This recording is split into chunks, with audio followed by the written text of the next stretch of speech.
A paz do Senhor, irmãos. A paz do Senhor, irmãos. Pode tomar o seu assento só se você der glória. Aleluia. Todos que trouxeram a sua Bíblia, por gentileza, abra no livro do profeta Isaías, capítulo de número 64. O pastor ele ligou para mim essa semana, disse: Marcos, você vai pregar no culto dos varões. Conversamos com a liderança, eu estava sentando tijolo em cima do andame e falei: meu Deus, que responsabilidade, né? E Deus fez arder em meu coração essa palavra. Eu tenho certeza que Deus tem algo através dela. Eu quero agradecer aqui meu amigo Zé Marco por estar nesta noite aqui, nos honrou com a tua presença aqui louvando. Deus abençoe. Irmãos, ele não cobrou nada para vir aqui, tá? Ele veio pela amizade, irmão. Veio lá de Goiás, estava ali em Franca. E que benção, é uma honra. Que benção, benção mesmo. Ele trouxe aqui uns pendrive, acho que tem quanto? 11, 12? 12, vai ter 11, que esse aqui é do pastor. Sei que ele é caminhoneiro. Vai ouvindo. Tem mais de 180 músicas aqui abençoadas. Tudo, a maioria, 99% é composição dele. Tá? Dele, do irmão dele. A gente vai preparar para trazer a dupla aqui, quem sabe num culto, numa ceia, numa festa, tá? Então você que pode, vai estar lá fora, lá, abençoa, semeia na vida do irmão, tá? Se você for ligar para o escritório lá, você vai ver a pancada que é para trazer, irmão. Ele veio aqui por amizade, para abençoar, e a gente foi abençoado, né, irmão? Que benção, Deus abençoe, Zé Mar. O baixinho ali come mais do que eu, viu? Fiz um churrasco ali, Reginaldo, eu achei que eu e você comia. Mas o homem ali come demais. É benção. Ele só fala assim: Marco, eu vim aqui a serviço e resolver umas coisas em Franca. Compra um camisão para mim que eu não tenho, eu estou de camisa. Eu fui na loja que eu compro lá, irmão, a camisa dele 90 e poucos real. Fui lá e falei para o dono lá, falei: mas quando eu vim aqui, a minha foi 350. E o dono, amigo meu, falou assim: mas também para você tem que matar uns 3 carneiros para tirar a lã. Meu Jesus amado. Só Deus na casa, né? Livro do profeta Isaías, capítulo 64, versículo de número 4. Quem encontrou diz amém. A palavra do Senhor diz assim: porque desde a antiguidade não se ouviu, nem com os ouvidos se percebeu, nem com os olhos se viu, um Deus além de ti, que trabalha para aquele que nele espera. Um Deus além de ti, que trabalha para aquele que nele espera. Você crê nessa palavra? Dê um glória. Profetiza para o seu irmão que está do seu lado, diga para ele: Deus está trabalhando. Diga para ela: Deus está trabalhando. Meu coração arde quando eu abro a minha Bíblia no livro do profeta Isaías, porque no livro do profeta Isaías, não por uma coincidência, mas por uma cristocidência, é o único livro que contém 66 capítulos, justamente a soma de toda a Bíblia Sagrada. Para os amantes da Bíblia Sagrada, sabe que a Bíblia Sagrada tem 66 livros. É dividido no Antigo Testamento, que contém 39 livros, e no Novo Testamento, que contém 27 livros. Eu falo que não é por uma coincidência, Edson, mas por uma cristocidência. O livro do profeta Isaías contém 66 capítulos. E também, pelos estudiosos, é dividido em 2 sessões proféticas. Do capítulo 1 ao capítulo 39, justamente a soma do Antigo Testamento, você vai ver Deus levantando o profeta para trazer uma mensagem de exortação, para trazer uma mensagem de aplicação do juízo de Deus, da lei de Deus para a nação de Israel. Do capítulo 40 ao capítulo 66, justamente a soma do Novo Testamento, você não vai ver mais o profeta Isaías ministrando o juízo de Deus, mas agora ministrando a consolação de Deus. Quando o povo de Israel estava pensando que estava abandonado, Deus levantava o profeta para dizer: pode uma mãe que amamenta o seu filho se esquecer dele, ainda que ela se esqueça, eu, o Senhor, jamais esquecerei de ti. Quando o povo de Israel pensava que estava sozinho, prostrado, Deus levantava o profeta Isaías para dizer: não temas, ó bichinho de Jacó, porque eu te tomo pela tua mão direita e te digo: tu és meu. Quando o povo de Israel estava pensando que essa ameaça das nações vizinhas iria prevalecer, Deus levantava o profeta para dizer: toda ferramenta preparada contra ti, não vai prosperar. Toda língua que se levantar contra ti, em juízo tu as condenarás. Essa é a recompensa que vem de mim, diz o Senhor. Quando o povo pensava que Deus já não estava mais operando, Deus levantava o profeta para dizer: ainda antes que houvesse dia, eu sou, e não há ninguém que possa fazer escapar das minhas mãos. Operando eu, quem impedirá? Quando Deus opera, se o gigante se levanta, ele cai. Quando Deus opera, se o crente cai na cova, o leão tem que jejuar. Quando Deus opera, o inferno pode se levantar, cair 1000 ao teu lado, 10.000 à tua direita, mas você não é atingido. Mas agora eu vejo Deus levantando o profeta e dizendo: porque desde a antiguidade nunca se ouviu, e nem se percebeu, nem com os olhos se viu, um Deus além de ti que trabalha para aquele que nele, em quem você tem esperado nesta noite? Deus falou no meu coração que Ele está trabalhando. E porque muitas das vezes você questionar o trabalhar de Deus, Deus ele tem as suas maneiras. Diga para o irmão do seu lado aí: Deus ele tem as suas maneiras de trabalhar. Edson, é tremendo quando Deus trabalha e todo mundo vê. Diga comigo: é tremendo quando Deus trabalha e todo mundo vê. Que coisa maravilhosa. A gente sente uma confiança, algo tremendo. Você se lembra quando Paulo e Silas estavam pregando na cidade de Filipos? A Bíblia Sagrada nos diz que uma jovem sai gritando: eis aí os homens de Deus que anunciam o caminho da salvação. A Bíblia nos diz que Paulo repreende aquele espírito demoníaco. A Bíblia Sagrada agora vem a nos dizer que Paulo e Silas é levado perante os magistrados na praça para serem condenados. Foi açoitado, foi lançado na prisão, algemaram seus pés, suas mãos junto ao tronco. A Bíblia Sagrada nos diz que eles estavam presos. Muitos questionando: mas e agora? Cadê o pregador? Mas a Bíblia nos diz em Atos 16, versículo 25, que perto da meia-noite, Paulo e Silas oravam e cantavam hinos ao Senhor, e todos viam e todos ouviam. A Bíblia Sagrada nos diz que Deus enviou um terremoto que abalou o alicerce do cárcere. As prisões se abriram, as correntes caíram. Deus estava trabalhando e todo mundo estava vendo.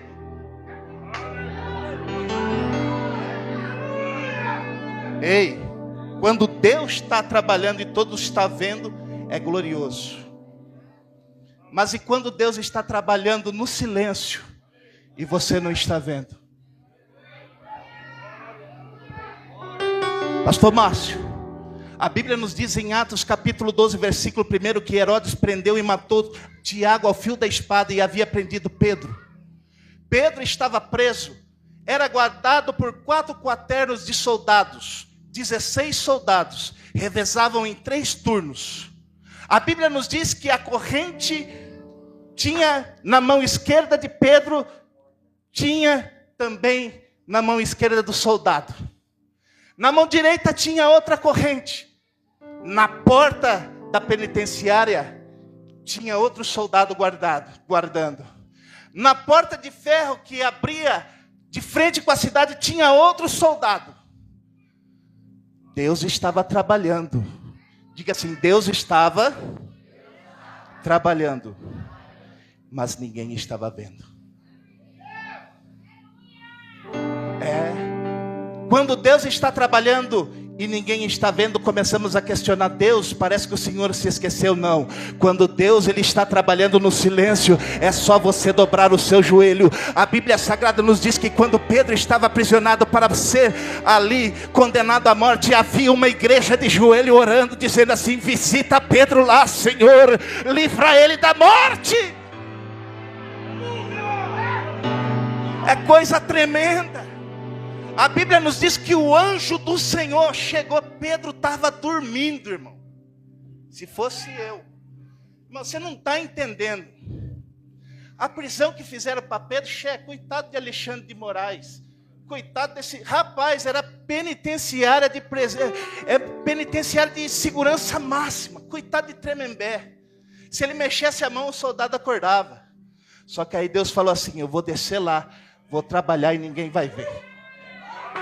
Sabe por que tem alguém orando? Eu estou trabalhando porque tem alguém orando. Enquanto você está orando, o Senhor está visitando a tua casa.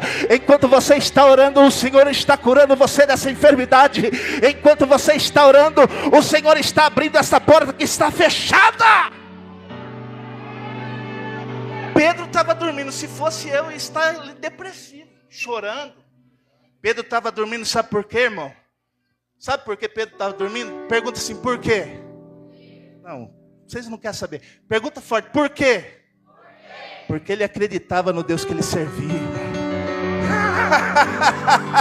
O diabo, ele diz que vai acabar com a sua família, é mentira dele. Porque quem te guarda, ele não dorme. Pedro estava roncando, estava babando. O anjo deu um cutucão na costela dele e disse assim: levanta, Pedro. Pedro levantou, pastor, achando que estava sonhando. O anjo falou assim: coloca aí a sua capa, veste aí as tuas alparcas e aí me acompanha. A Bíblia nos diz que quando ele se levantou, as correntes caíram. Sabe por que as correntes não caíram ainda, irmão? Estou sentindo Deus aqui, irmão. Aleluia. Eu estou sentindo o grandão da Galileia aqui, irmão. Sabe por que a corrente ainda não caiu? É que o Senhor já te cutucou, mas você não se colocou de pé. Tem gente que acha que avivamento é só de domingo. E eu falo para você que um culto a mais é um problema a menos. E às vezes queremos adorar a Deus só de casa cheia, mas Deus está dizendo: cadê o teu compromisso? Se ponha de pé na quarta, na sexta, venha me adorar. Você pode não estar vendo, mas eu estou trabalhando.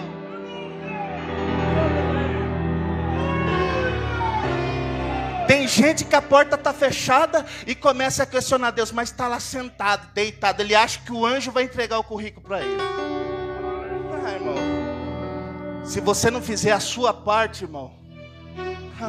Jesus chegou e falou: cadê Lázaro? Está lá, ó, já cheira mal. Não estou perguntando se cheira mal. Só vai lá e tira a pedra. O que é possível você fazer, você faz. O impossível você deixa com ele. A Bíblia nos diz que quando Pedro se levantou, as correntes caíram. E ninguém viu. Diga assim, nada. E ninguém viu. E ninguém viu. Ô, irmão, e corrente caindo, pastor, é um barulho, não é? A Bíblia nos diz que a porta se abriu e ninguém viu. A porta de ferro, Edson, mais de 1.500 quilos. Eu tenho uma porta de madeira lá, às vezes vai abrir, faz um barulho terrível. Você imagina uma porta de 1.500 quilos. Abriu e ninguém viu. E não precisava nem um anjo pôr a chave, não, irmão. Ele só ia se aproximando da porta que estava fechada, ia se abrindo. Eu tenho uma palavra profética para você. Ninguém está vendo nada, mas Deus está trabalhando na minha e na sua vida. É tremendo. Então não murmura. Começa a adorar. Mas tem crente que só vê o tamanho da dificuldade. Você se lembra lá do rei Jorão? A Bíblia Sagrada nos diz no primeiro livro de Reis, segundo Reis, capítulo 6, que o rei Ben-Hadad, o rei da Síria, armava emboscada para pegar o rei de Israel, Jorão. A Bíblia nos diz que ele lá no seu quarto, Paulo, ele pegava e fazia uma estratégia, falava: em tal caminho a gente vai estar lá, eu vou pôr um arqueiro ali, vou pôr alguém para tirar uma flecha ali, se fugir da flecha vai ter uma lança que vai pegar ele ali, se fugir da lança vai ter alguém de espada, vai pegar ele ali. Só que quando chegava para pôr o plano em ação, não dava errado. Ben-Hadad fez a sua estratégia não por uma, não por duas vezes, por várias vezes, a ponto de ele ficar irado, a chegar o seu soldado, reunir os seus capitães e dizer assim: alguém está vendendo informação para o rei de Israel.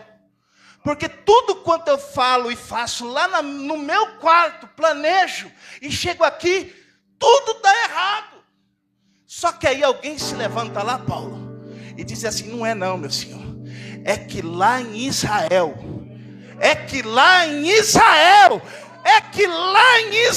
ainda tem profeta. Sabe por que essa igreja é avivada? Sabe por que essa igreja é de oração? É que aqui no Cajuru ainda tem profeta. Aqui ainda tem obreiro, homem de Deus. Aqui ainda tem um ciclo de oração que dobra o joelho. Sabe por que essa mocidade é abençoada? É porque aqui ainda tem uma mocidade que dobra o joelho e busca o Senhor. É que lá em Israel ainda tem profeta. É que aqui no Cajuru ainda tem profeta.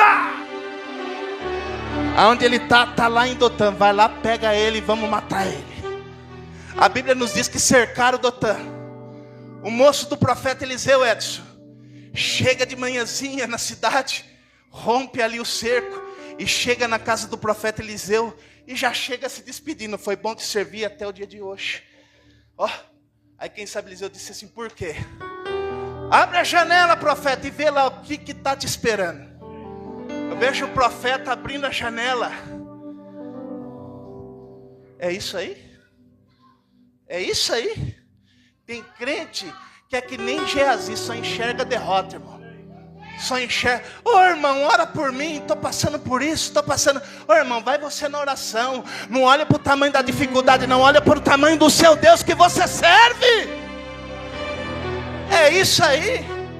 A Bíblia nos diz que o profeta olha para o seu moço e diz assim: maior é o que estão conosco do que aqueles que estão lá fora. Maior é o teu Deus. Maior é o teu Deus. Bata no teu peito e diga: maior é o meu Deus. Bata no peito e declare: maior é o meu Deus. Só enxerga. E Deus estava trabalhando, mas ele não estava vendo nada. O profeta olha para o Senhor, olha para o céu e faz uma oração: Senhor, eu peço que abra os olhos dele agora. Porque o crente carnal, irmão, ele tem 4 olhos. Aí Deus fala assim: viu, eu vou abrir os teus espirituais. Fecha os carnais que agora você não vai ver mais a derrota não. A Bíblia nos diz que no primeiro momento ele viu o cerco. Mas quando o profeta orou, ele olha lá na janela, ele já não avista mais o exército inimigo. Ele começa a ver carros e cavalos de fogo em redor do monte. Ele começa a ver o exército de Deus. Ei, eu tenho uma palavra para você. Você está adorando aqui, Deus está guardando a tua família lá. Você está orando aqui, Deus está guardando o teu filho lá. Você está orando aqui, Deus está protegendo lá. Você pode não estar vendo, mas maior é o teu Deus. Deus está trabalhando. Aleluia. Você se lembra quando chegam os mensageiros a Josafá, segundo Crônicas capítulo 20, chegam dando uma notícia, Ezequiel, terrível, dizendo assim: Josafá, os amonitas, os moabitas, os moradores da montanha de Seir já estão em Azazão Tomar, já estão próximos aqui, estão vindo para fazer guerra. A Bíblia nos diz que Josafá, ele temeu, porque ele não tinha força perante aquela grande multidão. A Bíblia Sagrada nos diz que ele faz uma coisa diferente, ele reúne toda a congregação, ele reúne todo o povo diante do pátio novo, e ele começa a buscar o Senhor, dizendo: Deus, em nossas mãos não há força, porém os nossos olhos estão postos em Ti. Eu não posso, Deus, mas o Senhor pode. Eu não faço, mas o Senhor faz. Eles falaram que vão devastar toda a herança que o Senhor nos fez herdar, mas esta peleja eu te entrego em tuas mãos. A Bíblia nos diz que todos estavam ali. Ele apregou um jejum, irmão, e na época tinha 3 profetas famosos: Eliseu, Jeú e Micaías. Não tinha ninguém conhecido ali, mas Deus levanta um profeta do anonimato para dizer: dai ouvido, ó Judá e Jerusalém. Seu nome era Jaziel, filho de Benaia. Dai ouvido, ó Judá e ó Israel, essa peleja não é vossa. Essa peleja não é vossa. Essa peleja não é vossa. Essa peleja é do Senhor. Diga aí para o seu irmão, profetiza para ele, para ela, diga assim: essa peleja não é tua, se alegra. Essa peleja não é sua, é de Deus.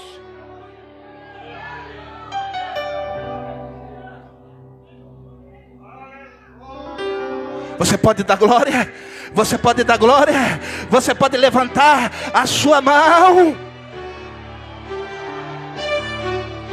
Só que o profeta diz assim: eles estão subindo a ladeira de Ziz, segundo Crônicas 20:16. E vocês vão achar eles no fim do vale. Diga comigo: no fim do vale. Está aí a resposta que você veio buscar ao Senhor nessa noite. A tua vitória não está no início do vale. E por que você quer parar? E por que você quer desistir? A tua vitória não está no meio do vale. O Senhor está dizendo assim: desce, eles estão subindo, vocês vão achar ele no fim do vale. Mas adorar no monte, pastor, é coisa tremenda. No monte estamos próximos, estamos nas alturas, mas adorar a Deus no vale é só para quem é crente. Aleluia, mas é no vale que Deus opera, é no vale que Deus surpreende. É no vale. Porque adorar quando tudo está bem, quando o bolso está cheio, você abre a geladeira, o negócio está tremendo, é coisa maravilhosa. Mas eu quero ver você adorar a Deus é quando você está passando no vale. Mas Deus está dizendo assim: o processo não vai ter como pular não, você vai ter que passar por esse vale, mas é lá no fim do vale. Ô Edson, Deus tinha me tirado do tráfico de drogas fazia algum tempo, rapaz, e pensa num vale que eu estava passando. Eu já vi pregador falar assim, que na casa de crente não falta sal, porque o crente é o sal da... Quem já ouviu falar isso aqui, nas pregação? Não, tem crente que fala, ó, a gente é comparado como sal da terra, porque na casa de ninguém falta sal. O irmão estava passando num vale que até sal não tinha em casa. Eu abri o guarda-roupa, não tinha roupa para ir para a igreja. Eu abria a porta da geladeira, era só água, irmão. Morava lá na Vila Martins. Aí no vale, sabe quem aparece? O diabo. Para falar assim: viu, mas quando você estava me servindo, não te faltava nada. Mas quando você estava lá, não te faltava nada. Aí começa a confundir a mente da gente. Começa a lançar um desânimo na vida da gente. E eu casado de novo com a minha esposa. A Rafa ainda era recém-nascida, ali tinha alguns meses. Nem fralda tinha, não tinha nada, irmão. Faltava tudo. Aí o Senhor fala assim: entra no teu quarto, dobra o joelho. Eu peguei, entrei e dobrei o joelho. Aí o Senhor fala assim: abre o guarda-roupa e profetiza a roupa, porque adorar a Deus no monte é fácil. Profetiza no vale agora, você não é profeta? Eu ia pregar, irmão, o fogo descia. E eu falava assim: Deus, todo mundo recebendo, e eu? Aí Deus fala assim: abre a geladeira, profetiza na geladeira. Você lembra disso, Tati? Você lembra disso? Eu comecei a profetizar: Deus, já faz tempo que eu não como uma mistura, eu quero comer um contrafilé. Deus, danoninho da minha filha, e manda o meu também, que eu também gosto, Yakult. Fralda, eu quero Pampers, Deus. Eu quero isso, quero aquilo. E fui trabalhar. Irmão, eu tinha arrumado um serviço com o empreiteiro Zé Roberto, lá na vila, City Castelo. E eu falei: eu não vou pedir vale, que faz recente que eu estou trabalhando com ele. O Senhor falou para mim profetizar, e o Senhor vai mandar a providência. Porque eu creio que a minha vitória está no fim do vale. Irmão, chegou meio-dia, nada. Chegou 2 horas, nada. E eu pegava e falava assim: vou falar com ele. Aí ele falava: não vou falar não. Aí eu falava assim: Deus, o Senhor mandou profetizar. Aí o diabo falava assim: esquece Deus não vai fazer nada. E colocava aquela dúvida no meu coração. Mas aí eu adorava mais forte. Deu 5 horas, nada, irmão. Eu vinha de a pé da City Castelo e descendo a rua ali do Alvorada, Laura de Souza Martins, um negócio assim, descendo triste, cabisbaixo. Aí o irmão estava esperando lá no portão dele, o irmão Gil. O Silvio conhece o Gil, né? Conhece o Gil também, né? O Reginaldo conhece o Gil. Aí ele me chamou: irmão Marco, vem aqui fazer uma oração aqui em casa. Eu lá na rua falei, pensei comigo: quem está precisando de oração é eu. Vale, irmão. Quem já passou por esse vale aí? É difícil. Vale, irmão. Aí eu falei: eu não vou entrar não. Aí Deus falou assim: vai lá. Você não profetizou? A providência está aí. Eu falei: tá bom. Entrei, orei, Deus abençoou. Quando eu estava saindo, o Gil falou assim: Marco, Deus mandou eu ir lá no Alvorada, pegar um carrinho grande. Mandou pegar fralda Pampers, mandou pegar contrafilé, mandou pegar Yakult, mandou pegar isso, pegar aquilo. Eu não entendi. Aí Deus falou assim: ele vai sair 5 horas. Quando for 5h30, ele está passando aqui na frente da porta da tua casa. E quando eu vi você, Deus mandou você entrar aqui fazer uma oração. Deus falou que era para você. Eu falei: então é Deus mesmo que eu estava orando. Eu cheguei com a cesta lá em casa, minha esposa se alegrou. Sabe o que é isso, irmão? Eu não deixei de acreditar no vale, de adorar no vale. Isso é coisa pequena, irmão, mas é que Deus faz.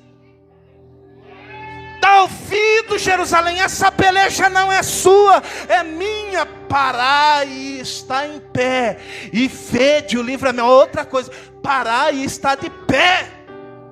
Se levanta na presença de Deus, meu irmão. A Bíblia nos diz que amanhece o dia, pastor Márcio, o rei Josafá reúne todo o exército para descer o vale. E na lógica da guerra, qual que é a lógica? Você colocar o exército na frente do povo, na frente do, colocar o exército na frente do, mas para você decorar, colocar o exército na frente do. Só que aí Josafá, pastor Márcio, ele faz diferente. Ele reúne o povo e ele fala assim: dai ouvido, ó Judá e Jerusalém, no que o Senhor falou. Crede nos seus profetas e prosperareis. A lógica é a gente colocar o exército na frente, os de espada na frente, os de lança atrás, os com as flechas atrás na retaguarda. Só que Josafá, ele quebra o protocolo, irmão. Ele chega com o general e fala assim: viu, vai lá para o fim da fila. Aí ele chama os levitas que era do fim da fila e fala assim: vem para frente da peleja. Olha só que coisa. Você não está entendendo, você não está pegando ainda o recado que Deus está falando. Aleluia. Josafá fala assim: ei, general, manda o exército lá atrás e coloca os levitas na frente. Mas por que isso, Josafá? É porque Deus falou que quem vai pelejar é ele. Então a gente vai guardar a nossa espada, a nossa lança na bainha, porque a gente só vai adorar. A gente só vai adorar. A gente só vai adorar. Aleluia. Aleluia, se coloque de pé nesta noite. Aleluia, enquanto você adora na prova, o Senhor está confundindo o inimigo. Enquanto você adora na prova, o Senhor está colocando emboscada. A Bíblia nos diz que quando o povo começou a louvar, o Senhor começou a operar. Então deixa de murmurar nesse vale, irmão. O segredo é você adorar no vale. O segredo é você adorar no vale. O segredo é você passar nessa prova adorando. A Bíblia nos diz que quando eles estavam adorando, o Senhor colocou emboscada um contra o outro, começou um furar o outro, nem sobrou ninguém. Sabe por quê? Sabe por quê? Diga assim: porque a peleja é de Deus. Diga assim para o seu irmão: sabe por quê? Porque Deus está trabalhando. Senhor Deus e Pai, a Tua palavra foi pregada nesta noite. Eu tenho certeza que esta igreja vai guardar esta palavra no coração e vai sair daqui alegre, crendo que o Senhor está trabalhando quando muitos vê, crendo que o Senhor está trabalhando quando muitos não estão vendo, e crendo que o Senhor está trabalhando quando eles estão passando pelo vale te adorando. Eu quero determinar que esta enfermidade que assolava este irmão vai cair por terra hoje em nome de Jesus. Eu quero determinar que esta porta fechada se abre a partir de hoje em nome de Jesus, porque a tua igreja está de pé e está te adorando. Amém, igreja?